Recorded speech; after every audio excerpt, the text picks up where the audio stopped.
Good afternoon. I'm Ed Wolfe, your Kitsap County Commissioner of Central Kitsap. I have a guest that I'm going to introduce in a minute, but right now I'll take my mask off so you can hear me better. Hopefully, you're being safe, sane, and healthy during these unprecedented times. And I'll let that go at that. I don't need to talk about the unprecedented times.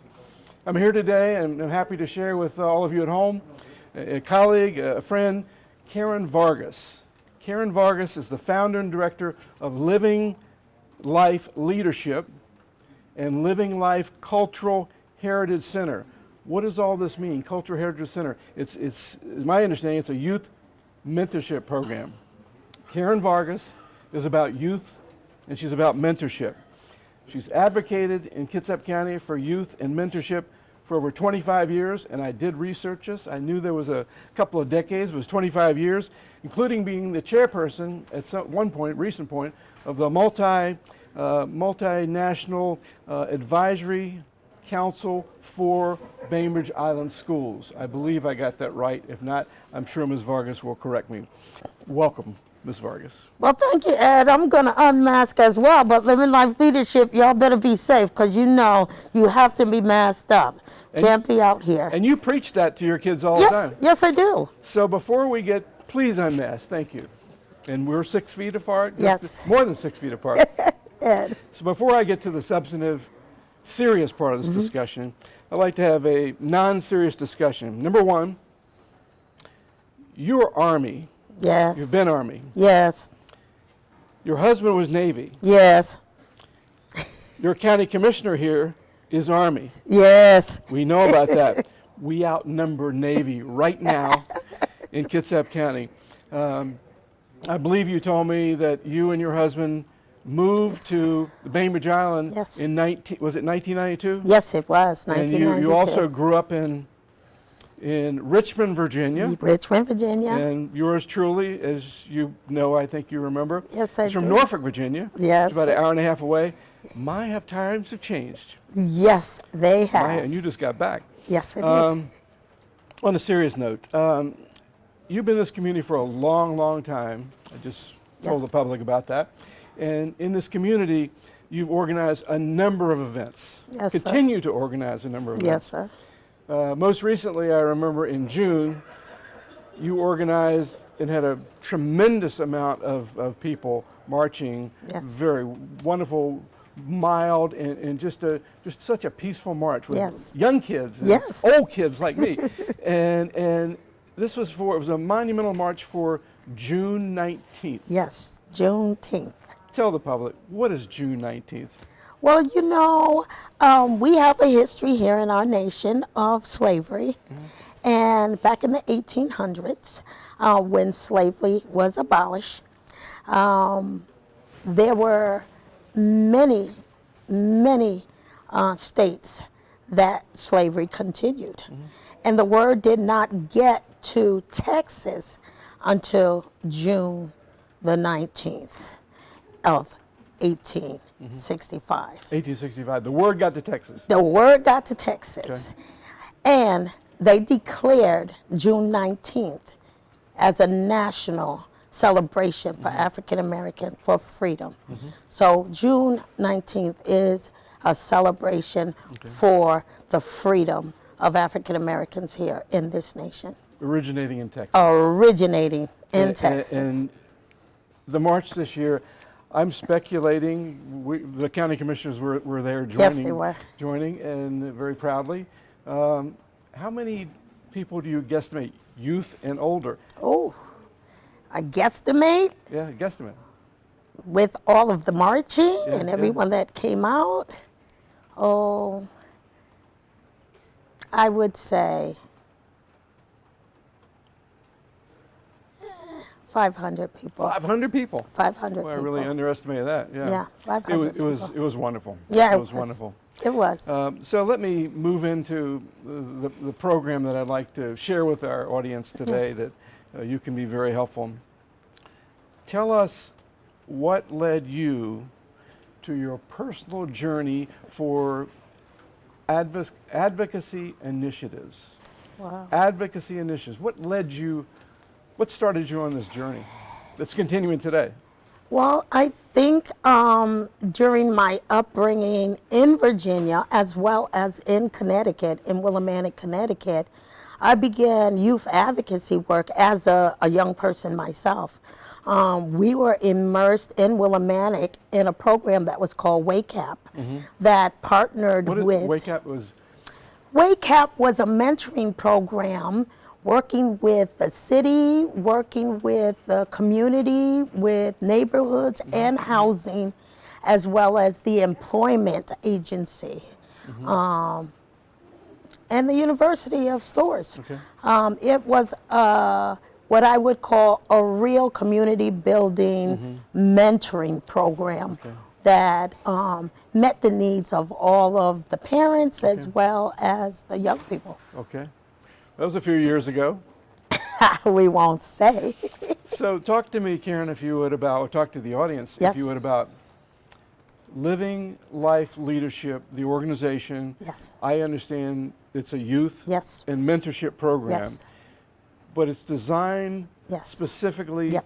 for students to learn about civics and what? Yes. Is it leadership? Well, Living Life Leadership. You founded this. Yes, I founded Living Life Leadership back in 1993.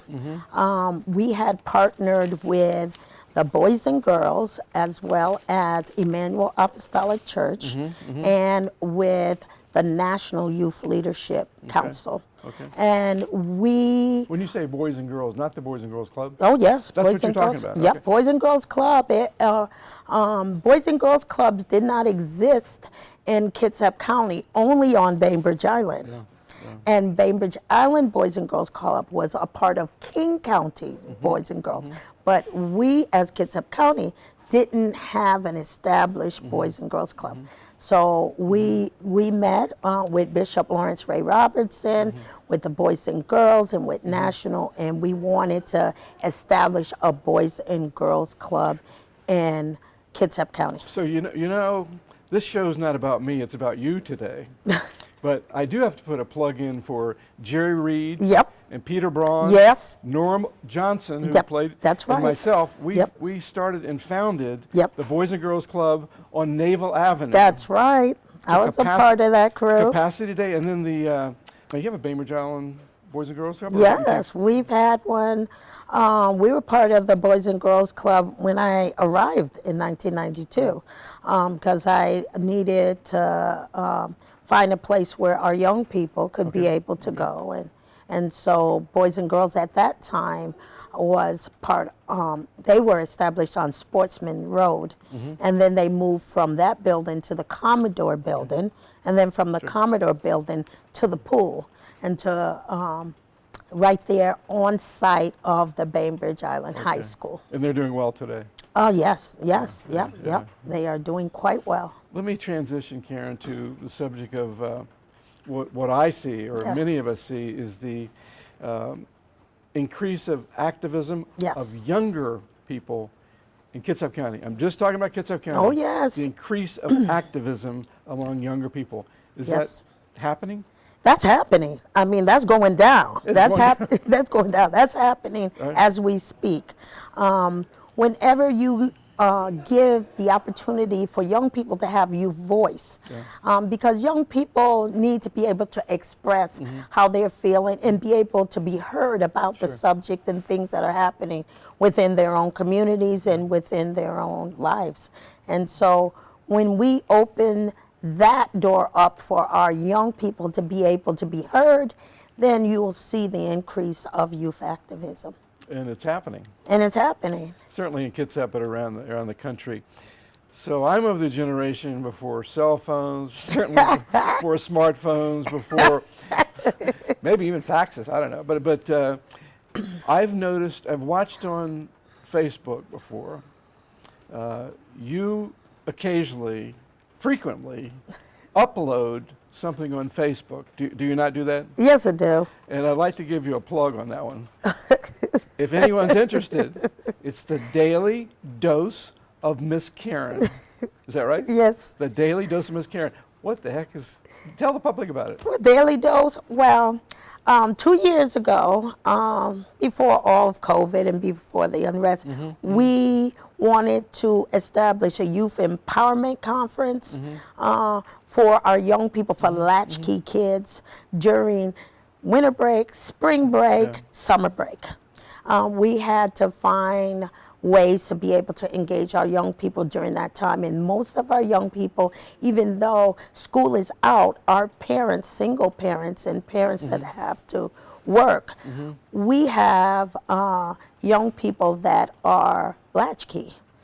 And no one was addressing that. So at the Emmanuel Apostolic Church, as well as the Embassy Center and the Marvin Williams Center, we said we wanted to create youth empowerment conference that we could feed them during the day, we could teach them how to be safe in the kitchen, we could teach them how to make sure that they understood the importance of staying engaged even though they were out of school.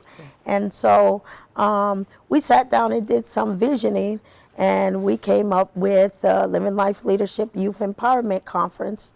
And because we've engaged them since 1992. This is for the whole county. This is for the whole county. Any young people, any young person could come. Parents, we encourage parents to stay engaged with it and become volunteers. If you have a gift or talent and you want to share with a young person, you can come in and set up a workshop. Okay. Yeah. Would it be accurate to say that social media has changed the way you convey your advocacy? Oh yeah, oh yeah. So You have a smartphone? yes, I do. Ask me if I know how to use it though. No, the young people they have been my mentor and my teacher when it comes down to technology and when it comes down to smartphones and engaging on social media. Because I come from that generation where, you know, we were kind of detached from this technology and during this this age of social media. And so if we're going to engage with our young people, we have to equip ourselves and educate ourselves about technology and where that's leading. That's why we need more younger people. Yep. Not only advocating as you're doing, but in government, in local government, state government. We need young people, not just because of technology. That's right. We need new thoughts, Oh refreshed man, thoughts. they are So whizzes. would it be fair, would it be accurate to say that social media has changed your whole advocacy? I think. Yes, it's changed. It really has changed my life because I was not even engaged in technology the way I am now. I still struggle, but I work hard at it. With social media, with technology. So let me ask you this, Karen. Much of your work is making people aware of issues, I believe. Yes. That many people didn't know existed. Yes. I mean, the bigger issues, we know they existed. Yes. So describe your experiences guiding conversations about race inequality to promote awareness. Yes. Your experiences. Well, you know, we came to a place of what I would call being informed on Bainbridge. It's been almost 3 years now. We had some white supremacy activity within our community. Swastikas, graves, sites being... How long ago was that?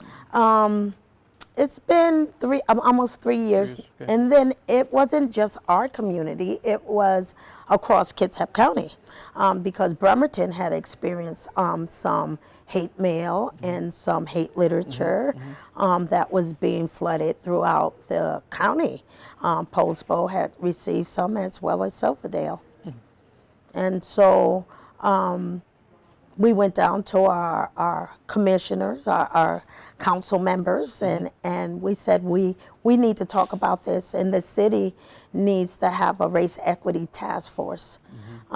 With Bainbridge Island you're talking about? Yes, Yeah. to address these issues that were surfacing within our community. Okay. Because when these type of behaviors begin to manifest themselves, it's important that we address them and inform and educate our community how we will address them within the environment. You just can't allow these things to continue to go unaddressed.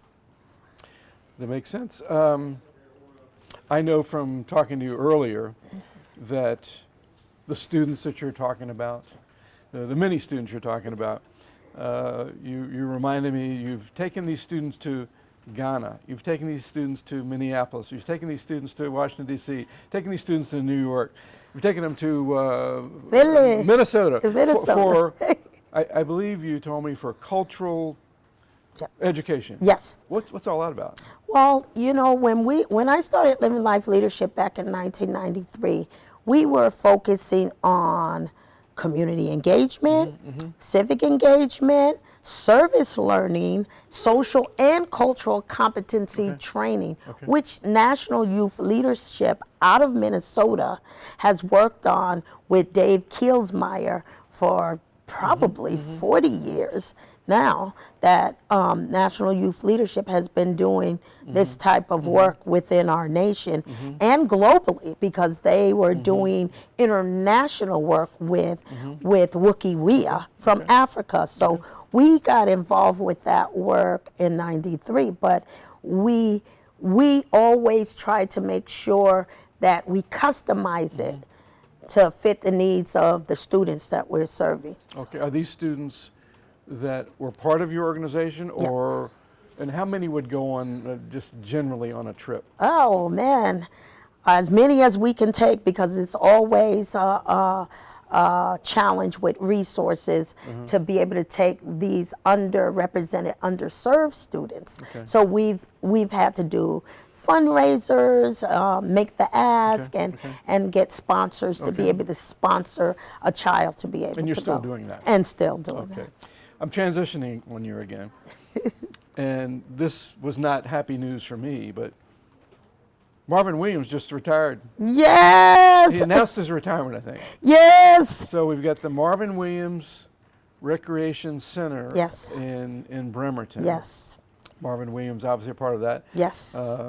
Bishop Robertson was very key there. I know you were tremendously involved, and many others. Yes, many others. Across the entire county, spectrum of the county. Many.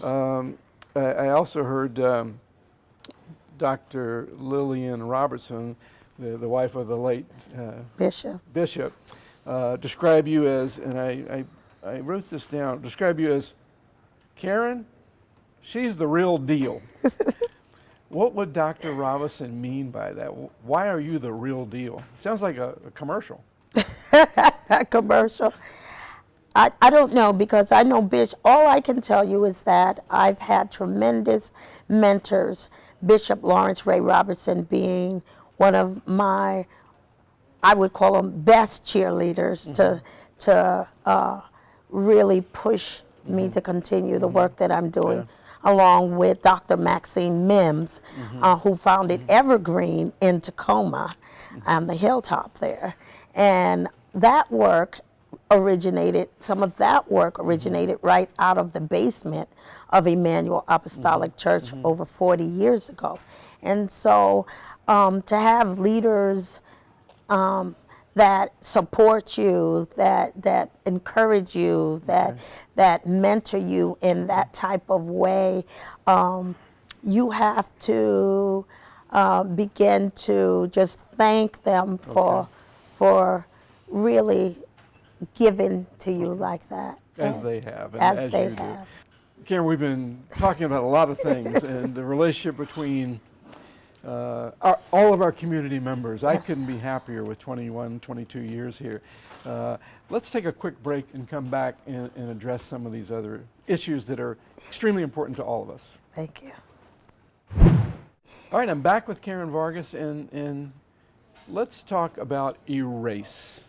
Yes. How did it start? Who started it? What does it do? What's it doing today? Equity, race, and community engagement. Tell us. Tell the public. Well, Erase did not start as Erase. Erase started as REN. And it was described as an explosion, that it erupted, it exploded, it broke up. Oh, they're not this, they're not that. And REN was Race Equity Network. We were building a network. We were organizing our community to come together to address race equity issues within our community on Bainbridge. And so it was probably around 70 to 80 community members that came together to work on that initiative. They were able to get the Race Equity Task Force started for the Bainbridge Island City Council. We were working on race equity issues, working with the Multicultural Advisory Council within the school district, and looking into equity within education. So we were pulling in organizations as well as community members that have been working in social justice, racial justice work within the city. That's how it began. And it exploded because there were members within the REN team that really didn't get along. The what team? REN, the Race Equity Network. And so we went to the conflict resolution of Kitsap County to work out the differences, and took many months to try to advocate for reconciliation and heal some of the differences that had manifest during our forming of REN. And so that didn't happen. So what I did was I reached out to the greater community of Kitsap, and I said, we're going to deal with equity, race, and community engagement. This is a community engagement. A community is made up of our young people, our parents, our families. And so our families have to be involved in this conversation. They have to be involved in this work. And I reached out to every organization that had within its mission statement eliminating racism, equity, and diversity, and said, let us organize, let us come together to begin to address some of the inequities within our county. And that is how E-Race was birthed. Okay, very special, very special. And it's growing. And it's growing. And it's growing and still has some bumps in the road, as any newborn baby would, getting up, walking, and falling down. But we're learning as we go, and we continue to advocate for community voice and community engagement to be able to transform and change our communities for the better around racial diversity, equity issues, because they won't go away. We have to address them head on. Yes, thank you. One of the reasons I wanted to have you on my BCAT, I've already talked about your leadership in our entire community, from Bainbridge to South. But I know you regularly are meeting with leaders in Bainbridge Island. Yes. You live there. Yes. Leaders in Paulsbo. Yes. Electeds and non-electeds. Yes. Schools. Yes. Especially schools. Yes. In the mentorship of the youth. Yes. Certainly in Central Kitsap, where I'm the Yes. county commissioner. Buckland Hill, you had a group out there in Yes, Buckland I Hill did. this year. And certainly in Port Orchard and Bremerton. Yes. And you're so well respected. I wanted the public that doesn't know you or what you Edward. do or have done Yeah. and continue to do, I wanted them to see your face and I wanted them to hear you. Oh, So, thank you, and I Edward. mean that with my heart. I think that's about all I have at this point. If there's one thing that you could walk out this door today and say, this is the one thing I want to, it's a tough question. One thing I want to do in this county to continue your efforts for all of us, what would that be? And I ask that question because I've heard other elected officials say that she doesn't want to be a hearer, H-E-A-R-E-R, She wants to be a doer. Yes. So what's the one thing you would do as we close this segment with Commissioner's Corner? The one thing I would say is we must look at ourselves. We must work on ourselves. I've always taught our young people that we've mentored over the years, it starts with us. Everything starts with us. We have to work on our attitudes, our behavior, our characters. And where you go, you go. So all the things that you're dealing with, until you begin to heal some of those things that might not be so healthy in your life, if you are not working on those things, it's going to continually affect all of us. Because if you're in school, you bring that with you. When you're in the community, you bring that with you. When you come home, you bring that with you. We have to begin to work towards healing and reconciliation. And it doesn't matter what the topic or what the issue might be. Together. Together. And I would add, and I'm reluctant to say this, but I'll say it anyway. In addition to what you've said, and this is not a political statement, it's not a statement that has any religious connotation to it, I also think it begins with family. It does. We have advocated for many years to strengthen our families. Because our families make up our communities. We need to continue doing that. Yes, we do. Thank you, Karen Vargas. Oh, thank you, Edward. Kitsap County, thank you for joining me and joining Karen Vargas, us for this very special, I think, BCAT on race, equity, and how we're all in this together. And we're working together, we're collaborating, and I'm so impressed with our county. That's why I moved here with my wife 22 years ago, because of who we are and how we work together and make things better in our county. Be safe, be sane with these difficult times we're going through, and keep our county moving in the direction that I think it's moving. Thank you.